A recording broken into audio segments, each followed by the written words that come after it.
안녕하세요. 압구정인지 신경과입니다. 오늘은 알츠하이머병 진단의 패러다임 전환에 대해 함께 살펴보겠습니다. 임상 증상 중심의 진단에서 분자 생물학적 진단으로 옮겨가는 큰 흐름입니다. 알츠하이머병 진단은 오랫동안 임상 증상의 조합으로 이루어져 왔습니다. 환자분과 보호자의 병력, 인지검사, 기억력 평가, 생활 기능의 저하 정도를 종합해서 경도 인지 장애 또는 치매라고 진단해 왔던 것이죠. 그러나 이제는 다릅니다. 알츠하이머병의 핵심 병리, 즉 뇌 안의 아밀로이드 침착을 직접 확인하는 것이 진단의 중심이 되고 있습니다. 아밀로이드 P, ETI, 뇌 척수액 검사, 그리고 혈액 검사가 이를 가능하게 합니다. 항아밀로이드 치료제를 사용하려면 이 병리학적 확인이 필수입니다. 현재 진단 체계에는 분명한 한계가 있습니다. 치매 진단의 약 85%는 치매 전문의가 아닌 1차 진료의에 의해 이루어지고 있고 1차 진료에서 증상성 알츠하이머 환자의 30일에서 74%가 놓치고 있다는 보고가 있습니다. 전문의가 진단한 경우에도 아밀로이드 PET 결과를 보고 진단이 36%나 바뀐다는 연구도 있습니다. 전 세계 치매 환자는 5,500만 명, 2050년에는 1억 3,900만 명으로 늘어날 전망입니다.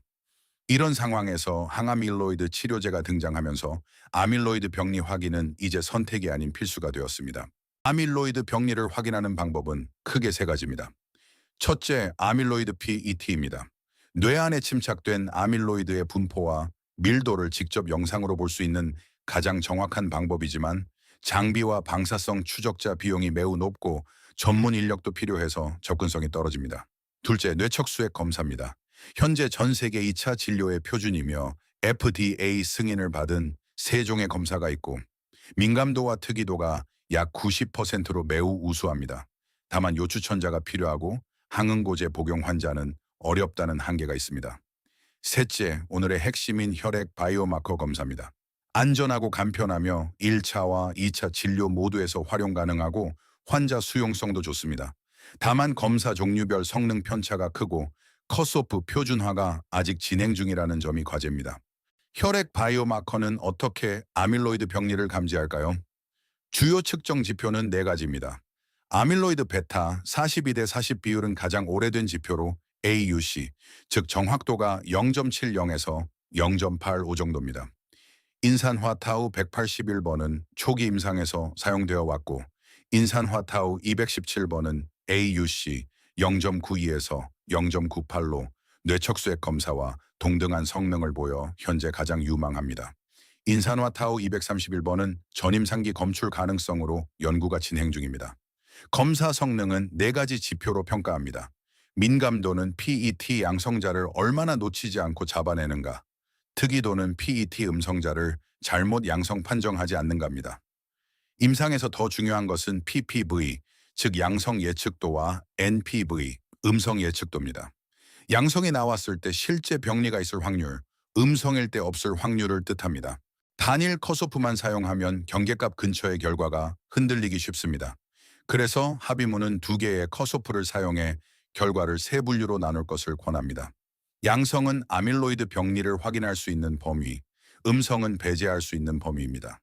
그 사이의 경계, 즉 likely positive 범위를 두어 이 경우에는 추가로 아밀로이드 PET나 뇌척수액 검사를 하거나 1년 후에 BBM을 재검사하도록 합니다.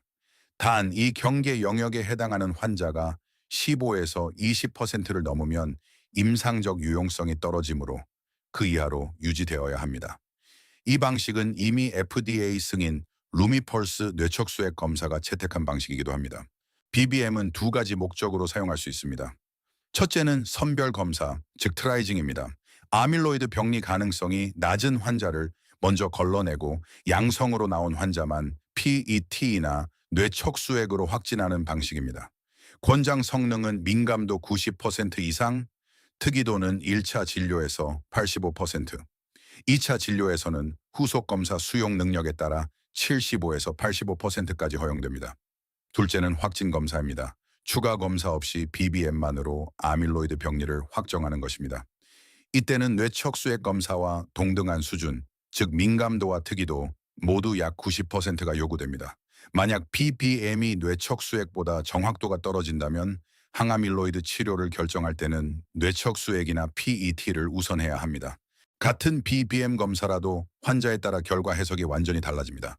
핵심은 사전 확률, 즉 그 환자에게 아밀로이드 병리가 있을 사전 가능성입니다. 민감도와 특이도가 모두 90%인 검사를 가정해 봅시다. 75세 이상 고령의 전형적인 알츠하이머 증상을 보이는 환자, 즉 사전 확률이 80%라면 양성 예측도는 97%로 매우 높지만 음성 예측도는 69%에 그칩니다. 즉 양성이면 확진이 되지만 음성으로 나와도 병리를 배제하기는 부족합니다. 반대로 60세 이에서 가벼운 증상만 있는 사전 확률 20%의 환자에서는 양성 예측도가 69%로 떨어지고 음성 예측도는 97%로 올라갑니다. 양성이라도 추가 확진이 필요하고 음성이면 안심할 수 있다는 뜻입니다. 사전 확률 50%의 중간 의심 환자에서만 양성과 음성 모두 신뢰할 수 있습니다. 진료 환경에 따라 BBM의 적용 기준도 달라집니다. 1차 진료에서는 가정의나 일반의가 사용하며 선별검사는 55세 이상, 확진검사는 65세 이상으로 연령 제한을 둡니다. 이는 젊은 연령에서 아밀로이드 병리의 사전 확률이 낮아 위양성이 늘기 때문입니다. 단 조기 발병 가족력이 있거나 다운 증후군 환자처럼 임상적 의심이 높은 경우는 예외입니다. 특이도는 일관되게 85% 이상이 요구됩니다. 2차 또는 3차 진료에서는 신경과 노년정신과 노년의학 전문의가 사용합니다. 전문의의 종합평가가 선행되므로 연령 제한은 없으며 선별검사 특이도는 후속 PET나 뇌척수액 검사 수용 능력에 따라 75에서 85%로 조정되고 확진검사는 90% 이상이 요구됩니다. 이렇게 좋은 도구가 있어도 현실에서 정착하려면 6가지 장벽을 넘어야 합니다. 첫째는 인식 부족입니다. 인지 저하를 노화의 정상 과정으로 여겨 조기 내원이 지연됩니다. 둘째는 의료 접근성으로 치매 전문의 부족과 보험 언어, 재정적 장벽이 형평성을 해칩니다. 셋째는 1차 진료의 교육으로 연령과 증상으로 사전 확률을 추정하고 결과를 해석할 수 있는 훈련이 필요합니다. 넷째, 의사가 자신이 사용하는 BBM 검사의 정확한 성능을 알고 있어야 합니다.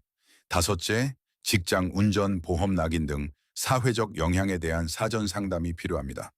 마지막으로 여섯째, 인종이나 만성신질환, 심혈관 질환 같은 동반 질환이 BBM 수치에 영향을 줄 수 있어 추가 검증이 진행 중입니다. 압구정인지 신경과에서는 이 흐름을 진료 현장에 어떻게 적용할까요? 3단계로 정리할 수 있습니다. 첫 단계는 종합적 임상평가입니다. 병력 청취, 인지검사, 신경학적 진찰, 영상검사가 선행되어야 BBM 결과를 정확히 해석할 수 있습니다. 두 번째 단계는 사전 확률 추정입니다. 환자의 연령, 증상의 양상, 인지검사 결과를 종합해서 아밀로이드 병리 가능성을 먼저 가늠합니다. 세 번째 단계는 맞춤형 바이오마커 선택입니다.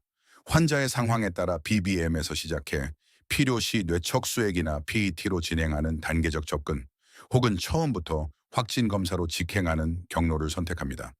바이오마커는 임상 판단을 대체하는 것이 아니라 정밀하게 보완하는 도구입니다.